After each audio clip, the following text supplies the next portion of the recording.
Esta es la predicación del domingo 21 de noviembre, correspondiente a la Iglesia Cristiana Cristo Viene de Algeciras. El pasaje para la predicación de hoy está en el libro del profeta Isaías, capítulo 9, versículos 1 al 7. No voy a hacer la lectura ahora, lo vamos a ir viendo a lo largo de toda la predicación, por tanto, vamos a ir... vamos a posponer la lectura para un poco más tarde. El domingo pasado leíamos en el libro del profeta Amós, en el capítulo 5, un lamento y una pregunta, ¿no? Ay de los que desean el día del Señor. ¿Para qué queréis este día del Señor? Será de tinieblas y no de luz. Será como el que huye del león y se encuentra con el oso, como el que al entrar en casa apoya su mano en la pared y lo muerde una culebra. No será el día del Señor tinieblas sino luz, oscuridad que no tiene resplandor. Y el texto nos dejaba con esta pregunta en el aire, ¿no? ¿Hasta qué punto, ¿no?, el pueblo de Israel realmente estaba a la espera de ese día del Señor? Cuando llegue el día del Señor, será de tinieblas o de luz para su pueblo. Decíamos la semana pasada que el profeta Amós llevó a cabo su predicación en algún momento de la primera mitad del siglo VIII a.C. En relación al contexto histórico de este pasaje de hoy, que es Isaías capítulo 9, pues avanzamos un poco con respecto a la situación histórica de Amós, ya que el propio texto nos da las claves para poder situarlo. En el primer versículo de este capítulo 9 leemos lo siguiente: mas no habrá siempre oscuridad para la que está ahora en angustia, tal como la aflicción que le vino en el tiempo en que livianamente tocaron la primera vez a la tierra de Zabulón y a la tierra de Neftalí, pues al final llenará de gloria el camino del mar, de aquel lado del Jordán, en Galilea de los gentiles. Del año 734 y 732 a.C., estas regiones, la tierra de Zabulón y de Neftalí, que está al noroeste de Galilea, que es lo que se cita en estos versículos, habían caído ya en manos del rey de Asiria, cuyo objetivo era llegar hasta la costa, hasta alcanzar Gaza, pues dominando toda la Transjordania. En ese contexto, leemos en el versículo 2 de este capítulo 9 lo siguiente: el pueblo que andaba en tinieblas vio gran luz, a los que moraban en tierra de sombra de muerte, luz resplandeció sobre ellos. Se nos retrata la situación social y política del reino de Israel como de profundas tinieblas, ¿no? Ya al final del capítulo 8 se nos ha anticipado, se nos está retratando esta situación, que dice lo siguiente: pasarán por la tierra fatigados y hambrientos, y acontecerá que a causa del hambre se enojarán y maldecirán a su rey y a su Dios, levantando el rostro con altivez, y mirarán a la tierra, y aquí tribulación y tinieblas, oscuridad y angustia, y quedarán sumidos en las tinieblas. Aquí tenemos un expresivo y vívido retrato de lo que supuso para Israel la invasión asiria.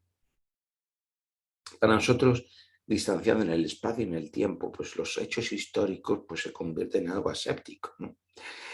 Sin embargo, si lo vemos con los ojos de sus contemporáneos, vemos el dolor, el sufrimiento, la angustia que estos hechos supusieron para, sobre todo, los perdedores de esas situaciones, ¿no? Así que las cosas desde sus ojos se ven muy, muy diferentes. Pero en realidad lo que está tratando no está tratando algo extraño o esotérico, sino simplemente es la situación que está aconteciendo a su alrededor, social y políticamente, tras esa invasión de Asiria. Pero es precisamente a ese pueblo de Israel que andaba en tinieblas y a los que moraban en tierra de sombra de muerte, como nos hemos leído, eh, pues es precisamente, como digo, a este pueblo eh, al que se anuncia un mensaje de esperanza, como si se tratase de una luz cegadora, como un fogonazo de luz que en principio casi nos deja ver, pero que a continuación nos presenta un escenario muy diferente al que estábamos contemplando. Ese pueblo que está sumido en el dolor y el sufrimiento que ha supuesto la invasión a Siria, alguna de estas regiones, la que está eh, cerca del lago Genesaret y todas estas, algunas de estas regiones, durante mucho tiempo fue endémica la malaria, por lo tanto también había eh, pues eso, epidemias y bastante mortalidad infantil, etc., ¿no? Por lo tanto, asociado a todas estas situaciones, tenemos esta percepción, esta vivencia que nos expresa el texto. Por tanto, recuperamos la pregunta del principio. Cuando llega el día del Señor, ¿es el día de tinieblas o día de luz? Diríamos claramente de luz, y nunca mejor dicho lo de claramente, ¿no? Ese pueblo recibe una profunda luz que resplandece sobre ellos. ¿En qué consiste este mensaje que lleva tanta luz al pueblo que está sufriendo? En el versículo 3 lo tenemos. Multiplicaste la gente, aumentaste la alegría. Se alegrarán delante de ti como se alegran en la siega, como se gozan al repartirse un botín. Dios mismo es quien lleva la alegría a su pueblo, una alegría similar al día de la cosecha o al día de la victoria, que son las dos metáforas que se usan aquí. Pero, ¿por qué esta alegría? Tenemos que ese pueblo anda en tinieblas, surge la luz y llega la alegría al pueblo. Pero ¿por qué esta alegría? Versículo 4 de ese capítulo 9. Porque tú quebraste su pesado yugo, la vara de su hombro y el cetro de su opresor, como en el día de Madián. Aquí se alude cuando Israel, durante el periodo de los jueces, fue liberado del yugo que el pueblo de Madián infligió a Israel. Pues esa liberación vino por mano de Gedeón, cuando alrededor del campamento de los madianitas hicieron sonar las trompetas y quebrando cántaros causaron la confusión y la huida de los madianitas. Pues se nos dice el texto que una victoria similar tendrá ahora lugar, pero será una victoria distinta. ¿Por qué será una victoria distinta? Lo tenemos en el versículo 5. Porque todo calzado o sandalia o bota que lleva el guerrero en el tumulto de la batalla y todo manto revolcado en sangre serán quemados, serán pasto del fuego. Las sandalias y las cavas manchadas en sangre de los soldados son quemados en el fuego. Es decir, se nos habla aquí simbólicamente de aquello que ha servido para la guerra y para causar dolor y muerte, y ahora son completamente destruidos, como algo que ya es inservible, ¿no? Es la abolición de la violencia y de la muerte y de la guerra. Por tanto, la victoria que se anuncia no es una victoria desde la violencia de la guerra, sino en ausencia de ella. Por eso decíamos que es una victoria distinta. Pero ¿cómo Dios va a llevar a cabo esta victoria en favor de su pueblo? La respuesta la tenemos en el versículo 6. Porque un niño nos ha nacido, hijo nos ha sido dado, y el principado sobre su hombro. Se llamará su nombre Admirable Consejero, Dios fuerte, Padre eterno, Príncipe de paz. Esta victoria se va a producir a través de un niño que va a nacer y que se va a convertir en rey, como refleja el texto en la expresión el principado sobre su hombro, que alude al manto real, que era símbolo de poder. Pues va a nacer un niño, ese niño se va a convertir en rey Y ese rey va a recibir los siguientes títulos, ¿no? Los reyes recibían distintos títulos, pues él va a recibir los siguientes títulos: admirable consejero, Dios fuerte, Padre eterno, príncipe de paz. Este rey va a ser un extraordinario consejero cuya sabiduría procede de Dios. Además va a ser un rey que va a lograr la victoria de Dios como ese Dios fuerte, el título que en el Antiguo Testamento solo se reserva a Dios mismo. Ese rey que va a ser padre del pueblo de Israel, padre que aquí representa el ser cabeza de todo el pueblo, representante del pueblo. Y por último, este rey será príncipe de paz. No es un rey diestro para la guerra, a pesar de que obtenga la victoria de Dios, eh, y, sino que va a ser aquel que va a echar al fuego el viaje de la guerra manchado por la sangre de los vencidos. Por lo tanto, este rey es alguien que reinará para la paz. Por lo tanto, tenemos aquí el anuncio de un rey que va a recibir una serie de títulos que va a traer la victoria a Israel, pero una victoria distinta, una victoria diferente. No la victoria del poder militar, sino la victoria sobre la muerte, sobre la guerra, sobre el dolor, sobre el sufrimiento. Este rey que juzgará permanentemente en justicia y juicio. Vimos semana pasada cómo el juicio estaba pervertido, estaba sometido a soborno, a cohecho en Israel. Ese rey va a juzgar en justicia y juicio, y su reino será un reinado de paz, como continuidad a las promesas hechas a David y a su casa. ¿No? Leemos en el versículo 7. Lo dilatado de su imperio y la paz no tendrán límite sobre el trono de David y sobre su reino, disponiéndolo y confirmándolo en juicio y en justicia desde ahora y para siempre.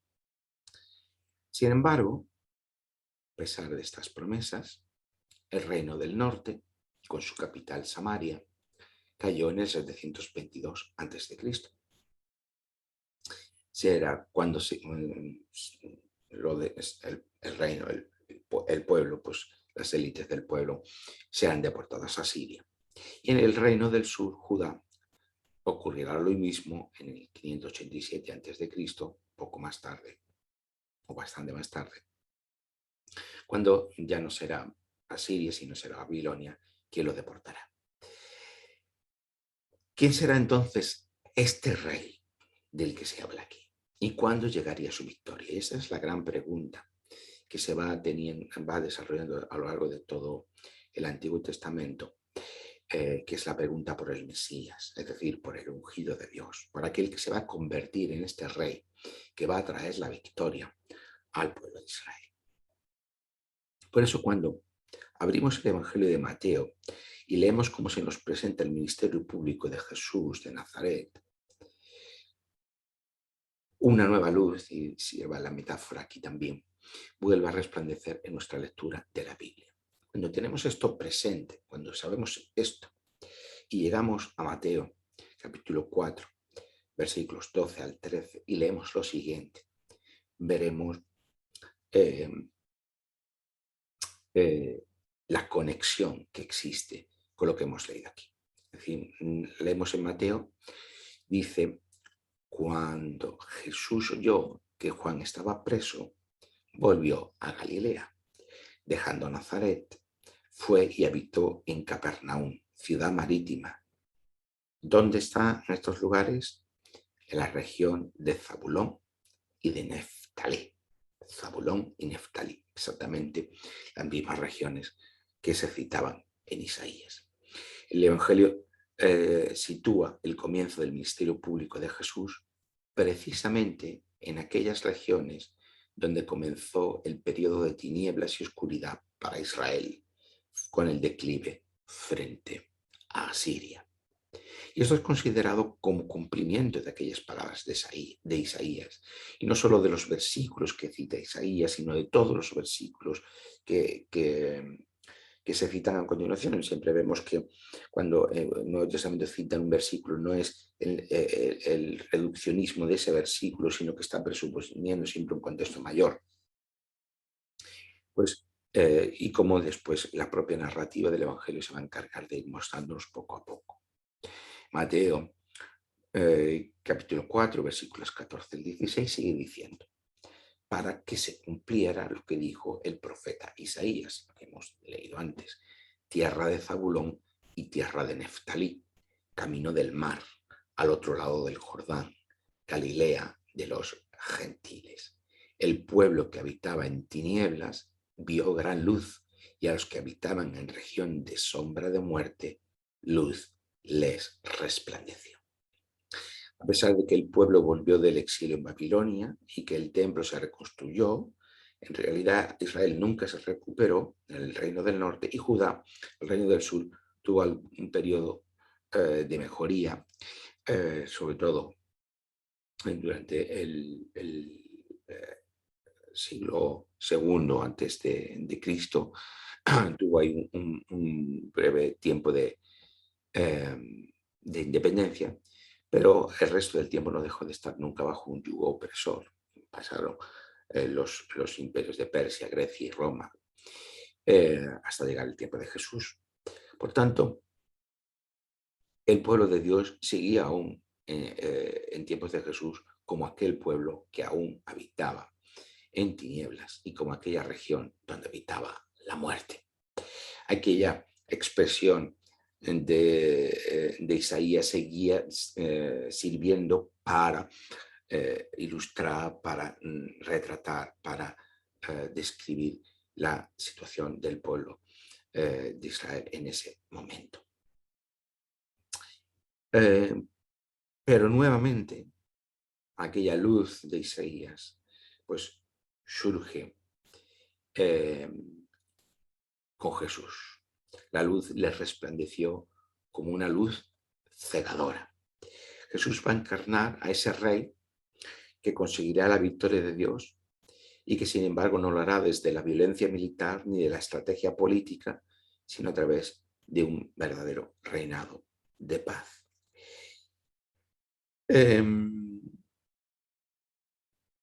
Y aquí cobran sentido todas las palabras del evangelista para presentarnos el ministerio de Jesús. Termina con esta presentación de Jesús, Mateo, en versículo 17. Desde entonces comenzó a Jesús a predicar y decir, arrepentíos, porque el reino de los cielos se ha acercado. Lo importante tener en cuenta es ver cómo todas aquellas promesas de Isaías se cumplían y se estaban cumpliendo ahora con Jesús.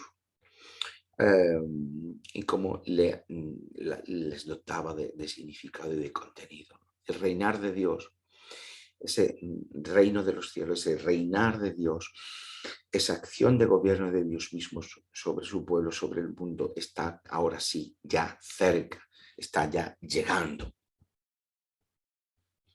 Ahora sí, por fin, Dios vuelve a estar nuevamente con su pueblo para cumplir sus promesas.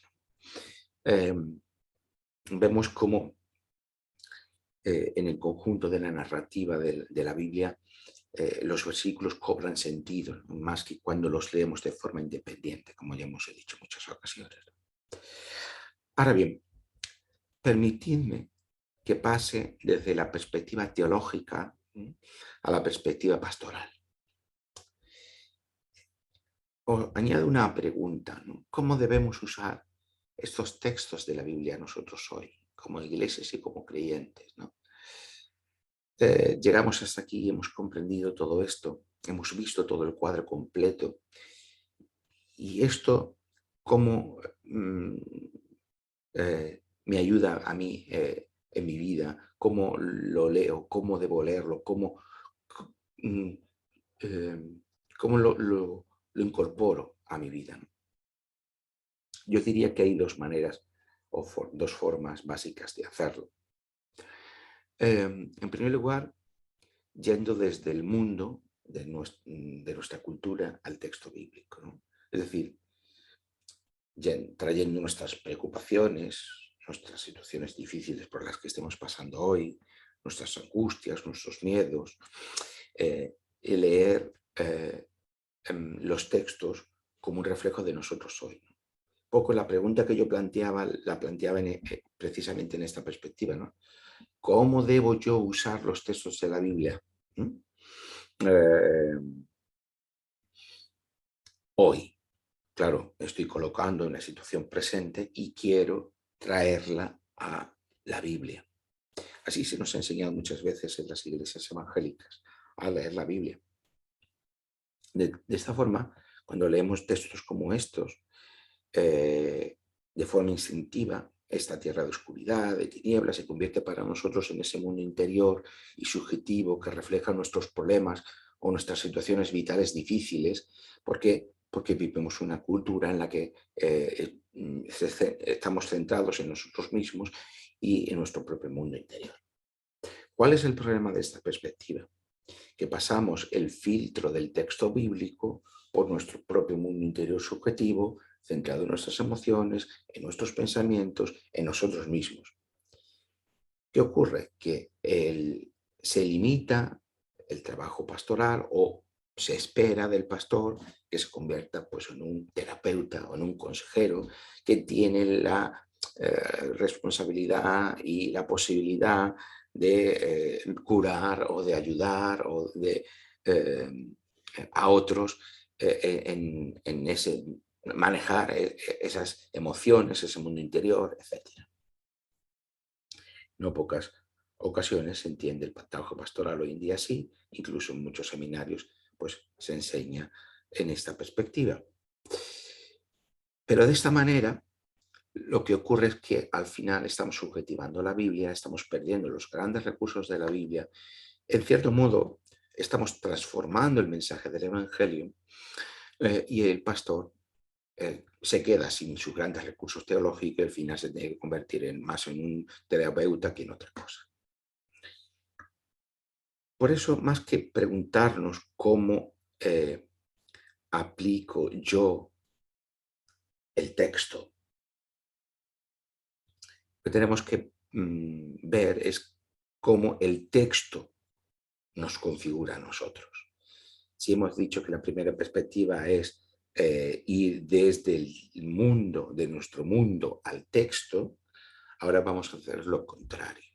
La otra perspectiva tiene el sentido contrario, es el texto bíblico, vamos desde el texto bíblico al mundo nuestro, de nuestra cultura. De esta manera, el texto bíblico es el que debe servir como lente interpretativa de nuestro mundo. El texto bíblico es el que nosotros nos tenemos que sumergir para que nos pueda configurar. Y no solamente lo hacemos con individuos, sino como iglesia, como comunidad. Muy importante.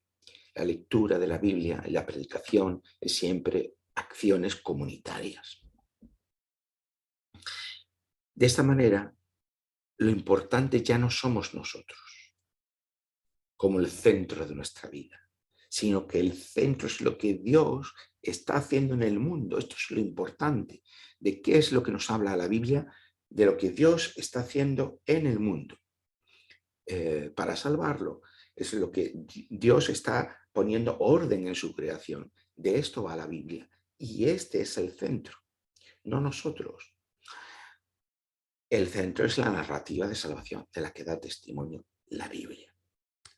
En este sentido, nuestra vida cotidiana queda insertada y se hace partícipe de este movimiento de salvación de Dios. Ya no es acomodar la Biblia o que la Biblia sea reflejo de mi mundo interior, de mis necesidades, de mi problema X, el que sea, sino que toda mi vida, todo mi mundo, todo lo que yo soy y todo el mundo entero quede incorporado a la narrativa de la Biblia. El texto absorbe el mundo. la palabra absorbe el mundo. De esta manera el pastor es quien ayuda a la congregación a leer sus propias vidas dentro de esta gran narrativa de salvación de la Biblia. Por lo que, más que terapeuta o consejero, se convierte en un pastor, teólogo, que es lo que los pastores siempre han sido y nunca deberían haber dejado de ser. Así que, cuando en confianza me digas, pastor, estoy pasando hoy por esta tierra de tinieblas y oscuridad en mi vida, la que sea, podrá haber muchísimas circunstancias, te puedo decir que debemos leer la Biblia no como reflejo de nuestras emociones, de nuestras angustias o nuestros miedos, y no porque no las tengamos, sino que debemos leer la situación que nos conduce a esas emociones y que es la que las está provocando, no centrados en nosotros mismos, no centrados en nuestra propia interioridad, nuestro propio mundo interior, sino que debemos hacerlo, debemos leerlo por el filtro de lo que Dios está haciendo para salvar el mundo. Quizás sea una situación de enfermedad o de dependencia física tuya o de otro o de un familiar, por lo que estás viviendo, por lo que estás pasando. No vamos a enfrentar esa situación solamente desde cómo nos sentimos o qué está ocurriendo en nosotros, sino debemos ver a esa persona o esas personas o esa situación bajo lo que Dios está haciendo y lo que va a terminar de hacer. Vamos a ver desde la plenitud de la resurrección, desde que esa persona o esas personas o esa situación va a tener va a ser puesta en un orden que ya ha comenzado, porque la resurrección de Jesús ya ha tenido lugar y esa reinar de Dios ya ha dado comienzo.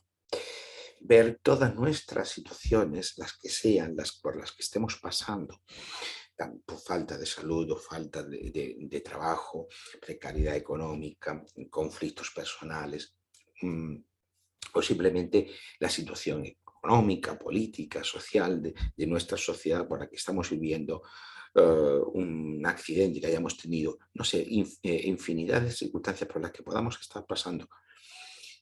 Todas ellas deben estar leídas y vividas según las promesas y la narrativa de salvación de Dios, de lo que Dios está haciendo para transformar el mundo. Esta es la cuestión. De esta forma nosotros estamos incorporando nuestra vida a esta narrativa de salvación de Dios, del que nos da testimonio la Escritura. Por medio de la fe, somos hechos participantes de la narrativa de salvación de Dios. Cuando ponemos nuestra confianza en Dios, creemos en el Dios de la Biblia, creemos que Él está poniendo orden en su creación, creemos que Jesús, que murió en la cruz, ha resucitado y que Dios va a traer nuevos cielos y nueva tierra como una transformación de esta realidad de la que vivimos. Nos incorporamos cuando creemos en Dios, cuando confiamos en Él, cuando nos fiamos de Él, en esta narrativa de salvación. Nos hacemos partícipes de la misma.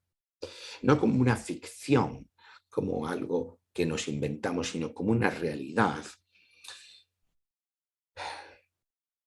Cualquiera que sea la situación por la que estáis pasando hoy, tiene su superación a la luz de la victoria de la resurrección del Cristo resucitado y del cumplimiento de las promesas de Dios en esa narrativa histórica de salvación.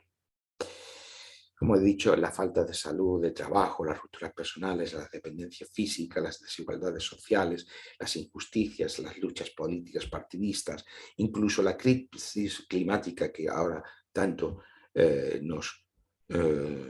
nos martillan con eso.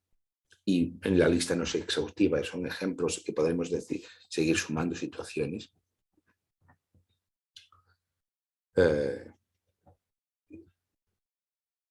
Pues ninguna de estas o cualquiera otra de las situaciones que pudiéramos pensar no debemos vivirla desde nosotros mismos, sino desde la claridad del ya, de la nueva creación iniciada en la resurrección de Cristo. Confiemos en el Señor, descansemos en Él, y leamos en la Iglesia y con la Iglesia esa narrativa de salvación, esa que encontramos en la Biblia, que nos va a configurar nuestro pensamiento y nuestro comportamiento acorde al ser y la voluntad de Dios del que se da testimonio en la narrativa de la Escritura. Que así sea.